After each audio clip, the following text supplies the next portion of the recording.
Let's now talk matters climate change, and environmental champions from across the continent are meeting in the Kenyan capital, Nairobi, over the next 2 days to come up with a common continental position ahead of a conference of parties meeting in Poland later in December.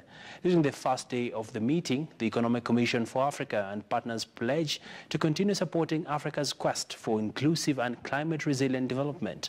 In studio to help us understand the points of divergence that Africa is pushing for, John Mungai, the Regional Coordinator for Weather and Climate Information for Africa, WISER, and Dr. James Murombedzi, Officer in charge of Africa Climate Policy Center. Thank you so much, gentlemen. Thank you. Thank you for having us. Let me start off with you. And looking at this particular issue right now in Africa around climate change, what are some of the key highlights for you from this meeting happening in Nairobi? Climate change is real, it is happening, and people have seen the evidence of this. We have all seen the climate, the way it is changing, the rainfall shifting, sometimes you don't get any rainfall and so forth. And the big issue is, what are we going to do about climate change? How are we going to come together as Africa, as a whole world actually, to combat climate change? And there are issues which are being considered. The main issue is for Africa is actually adaptation. How are we going to adapt to climate change? The issues of mitigation, how are we going to stop or to address the increase of greenhouse gases in the atmosphere? Where are we going to get finance to do all these issues? The technologies which we need to adopt. All these are issues which are coming out very clearly in the meeting. All right. And this will lead to a common position of Africa as we continue to negotiate under the UNFCCC, United Nations framework on climate change. All right, and let me come to you, Daktari. From where you sit, what are some of the key issues, especially when it comes to the importance of weather and climate information? Yeah, I think firstly, this is a very important meeting that we are holding in the sense that it brings together scientists and policymakers as well as practitioners from across the African continent to discuss a variety of issues relating to the most contemporary challenges that are facing the continent. In this particular meeting, we are discussing the relationship between climate change and sustainable development. The meeting itself comes at a very significant time because, as you may be aware, only last week, the Intergovernmental Panel on Climate Change, IPCC, issued a report on the potential impacts of 1.5 degrees warming. The report is very unequivocal that if we do in fact not act within the next 12 years, we might actually break through that 1.5 degrees guardrail. And the implications would be, as my colleague says, very significant. There would be negative implications for African economies. As you know, many African economies are dependent on climate-sensitive sectors, such as agriculture, energy generation is hydro, transport, our infrastructure is very vulnerable to variations in climate, and so on. So there are many issues that need to be resolved, and we don't really have that much time. But do you think African governments have been responsive to this, Mungai, especially when it comes to financing? Yeah, let me just say that African countries have been very responsive. In fact, they are at the forefront in looking for ways and means of challenging this climate change. The only problem with us is that we are very vulnerable as African countries, because most of the African countries are either in the least developed category and so forth. So finance is a big issue. It is generally agreed that climate change has not been caused by Africa. Africa actually is responsible for only about 6% of the greenhouse gases in the atmosphere which are causing climate change.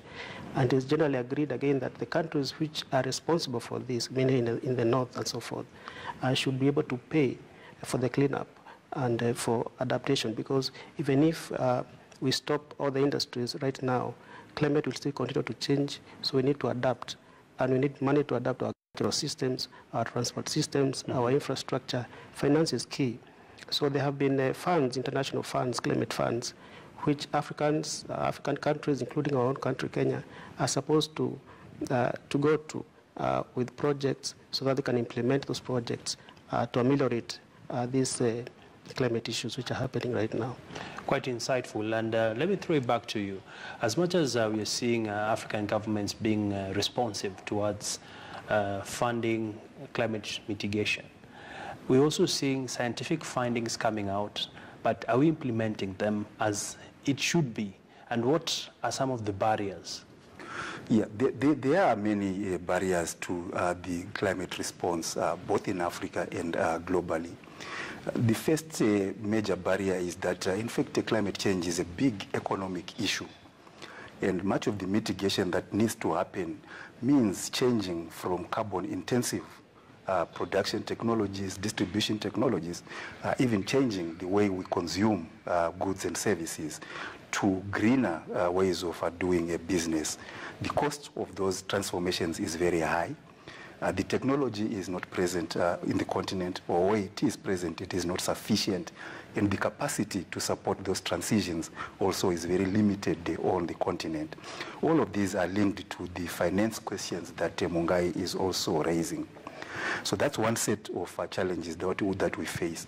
The second set of challenges that we face are in the policy and legislative arena. So climate change is still very generally viewed as an environmental issue, and it continues to be very marginal in policy making in our continent especially. In fact, many countries do not even have fully developed climate strategies yet. And so part of the challenge is how we develop climate policies and strategies that ensure that climate change is integrated in all sectors of our economies. All right. And the final hurdle is climate information and climate services. There is very little climate information available in our continent, and the climate services are also completely underfunded.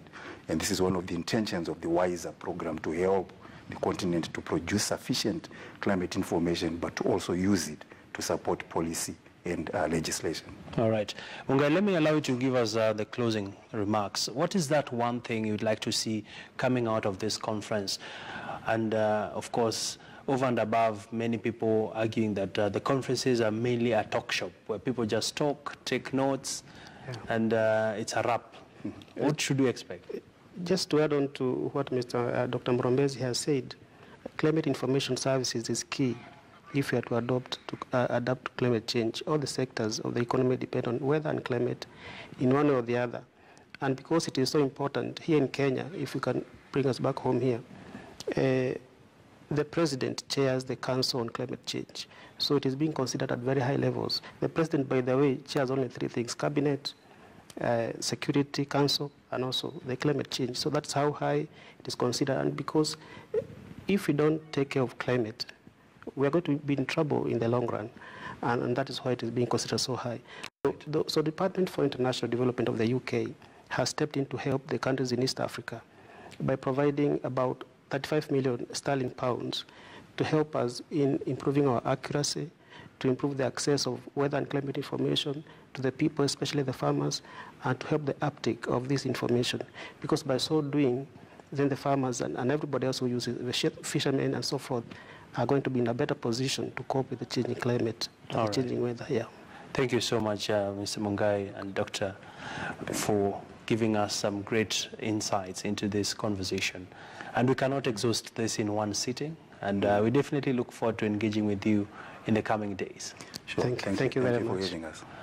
Well, that has been our conversation around climate change and financing, and some of the key issues emerging that as a country, Kenya needs to improve, especially on its early warning systems, as well as implementation of scientific findings.